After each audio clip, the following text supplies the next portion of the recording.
Hi YouTubers, my name is Kevin and you're watching The Royal We. Now I've already made a video talking about the scapegoat of a toxic, narcissistic, dysfunctional family. And by the way, the scapegoat is not only applied to a dysfunctional family, it could also be applied to any dysfunctional collective narcissistic group. So this could be a work environment that is dysfunctional. It could be a social setting or a school environment that is highly dysfunctional. Anywhere where you have collective narcissism in a group, you will find the scapegoats of that group or the scapegoats around and outside of that collective narcissism. Now, typically, the scapegoat is the one who is different than everybody else in the group. They're the ones that don't want to be anything like the rest of that group in the collective narcissism. And so as a result, rather than the collective narcissistic group looking at the things about themselves and making changes, it's easier for them to point at that person saying, well, that person's different. They should be punished. They're wrong. How evil it is, right? And typically it's because the way the scapegoat lives their life is in such a way to where it exposes the wrongdoings and the faults of the collective narcissism, and they can't have that. They have to keep their ego up. They have to be better than everybody else, and so they want to point their finger at the scapegoat and make that scapegoat the problem, the real issue, and draw everybody's attention to the scapegoat. Now, by definition, the scapegoat is any person in a group or a setting of collective narcissism that has the burden of carrying all the faults and all the wrongdoings and is punished for the wrongdoings of the collective narcissism. That's the definition of the scapegoat. Now, in this message, what I want to talk with you about is a broader view of this idea of the scapegoat. I want to talk to you about a generational scapegoat. The generation that we see of scapegoats, of scapegoating, right? And I'm not talking about a generation of people who have all been a scapegoat and are learning to now go off and live a better life. I'm talking about a generation of people who need scapegoats, who need something to point the finger at instead of making adjustments and changes in their own life. And the purpose of this video is not to excite any anger or anything like that towards anybody. That's not what the Royal We is all about. But what we are here to do is to give you insight so that you can notice the red flags when you come across and when you have interactions with people.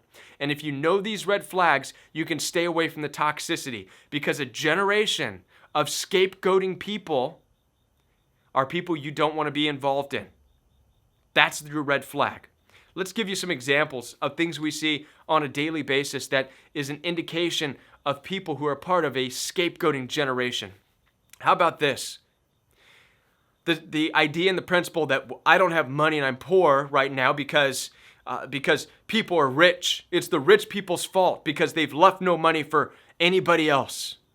Never mind that they don't want to get up and work their asses off, which is a requirement if you want to make a whole lot of money. Never mind that.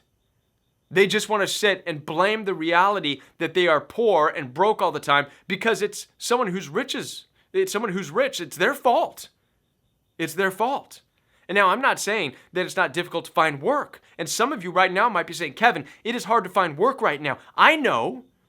Listen, I have seen that it's hard to find work all my life. Nobody can tell me it's too hard to find work personally, because I've taken those odd jobs. I've driven a forklift picking up rocks from one side of a dirt yard and dropping it off on the other side of a dirt yard just to make $10 an hour or whatever. I've been there. I've been a bartender when I couldn't find anything else to do. Listen, I came from California, born and raised. I know what it's like to struggle to find work, right? And be able to barely afford an apartment, right? I've been there, and I had a family. So I understand that.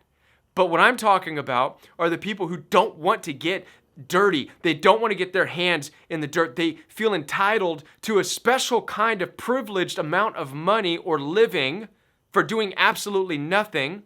And when they don't have that out of their entitlement, they point at people who have things and they say it's their fault. Get them.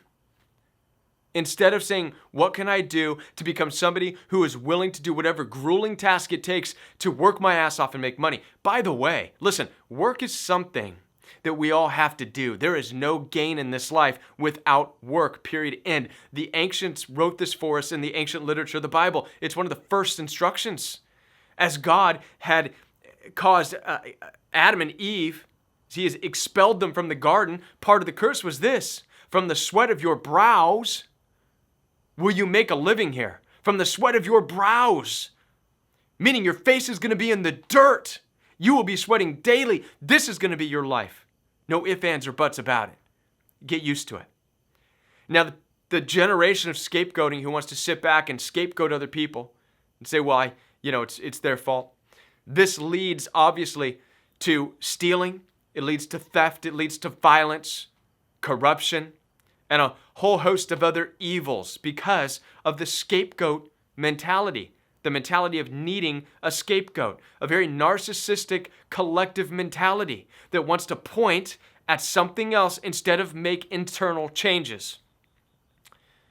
Right? Stay away from such people. I'm going to give you another example. How about it's the leader's fault, the president's fault, for example, that everything is wrong with the world. The whole world is wrong because of this one leader, because of this president. Everything is wrong. Right? We're all sick. Everybody's sick because of this guy. If he would have done something, if he'd be different, if he'd be a different guy in there, we wouldn't be here right now. Again, this is taking that collective narcissism and it's creating a scapegoat. It's saying, I don't like my life. This is what they're really saying. I don't like my life, and I'm entitled to a better life without doing anything. Just because I exist, I'm entitled to a better life. But I can't have it because of this guy. This guy.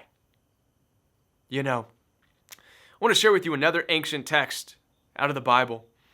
And this is something that a lot of people may not understand about the character of Jesus as it was explained to us, what the ancient people were trying to tell us about Jesus.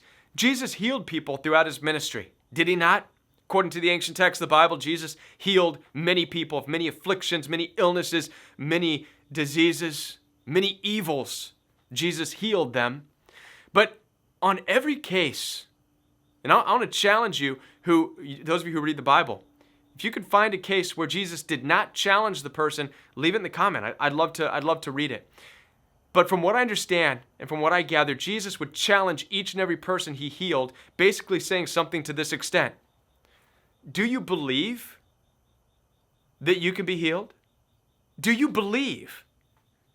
What a challenge. Why didn't he just heal them and leave? Instead, he challenged them. Because what did Jesus see? He saw a scapegoating generation that didn't want to believe in anything and do anything for themselves, that wanted to point at the world around them. One of the most fascinating stories is that of a crippled person in the New Testament of the Bible. He was crippled, he couldn't move. He was laying by a pond, and as the story goes, according to the ancient text of the Bible, in this pond, every now and then angels would come and stir the water of this pond. And people would get to that pond and get in it when it was being stirred, and they would be healed of all kinds of sicknesses and illnesses and afflictions. But this one person who laid right next to the pond never was able to get in it. And Jesus approached this man. He'd been laying there for years probably. Jesus said, "Why are you lying here? What are you doing?" And the crippled man said, "I have nobody to put me in the pond. Nobody." And Jesus looked at him and said, "Do you even believe you can be healed?" It's a good question. Looking at a person who is laid by the pond and made no real effort to cry out, to beg, to have somebody help him, to roll his way, to crawl his way, to just roll over. Surely he made it that far to the pond, but just to get into the pond, how much more work would it have taken? Not much, but he didn't. Instead, he was telling Jesus that he laid down, and he's pointing the finger at everybody else around him, saying, "It's your fault that I can't get in the pond. You all get in there, no problem, but I can't get in there, and it's your fault." And that's why Jesus asked him, "Do you even believe you can be healed?" Because if you really believed, your butt would have been in there if you had to walk on your earlobes. You would have walked your way, and with your chin, you would have chinned your way into that pond, for crying out loud. But no, you want to scapegoat the world around you. Very narcissistic. And watch this. After Jesus healed him of all of his afflictions, Jesus then said this, "Go and sin no more." Wow. People were saying, well, what is the sin in the ancient text of literature? What does that mean? What's the sin that he did? The sin was probably him lying there scapegoating the world around him. That's the sin. It is sinful for people to scapegoat the world around them. It is sinful to be a part of this generation of scapegoating. You follow me? Last but not least, how about this one? You hear people say, I don't believe in God. Because I've seen Christians and they're the most horrible, judgmental people that I've ever come across. So therefore, I don't believe in God. So they're punishing God. They're scapegoating God. What they're really saying is, I don't want to change my life.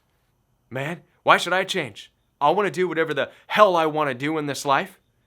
I don't want to believe in a God. And so I'm going to use the excuse and punish God because people that believe in him are, horrible people.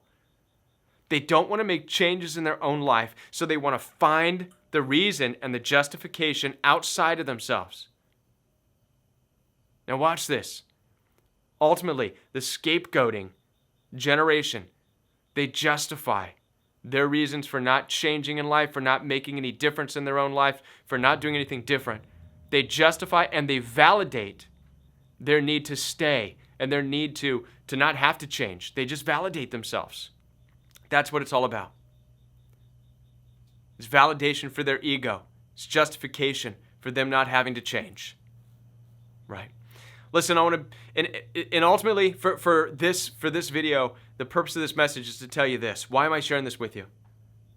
Because you need to be able to understand these red flags of a generation of scapegoating. Not to get involved with people. 2 Timothy tells us this. With such people, have nothing to do with them. Nothing. Why? Because it will pull you into their scapegoating mentality, that sinful mentality.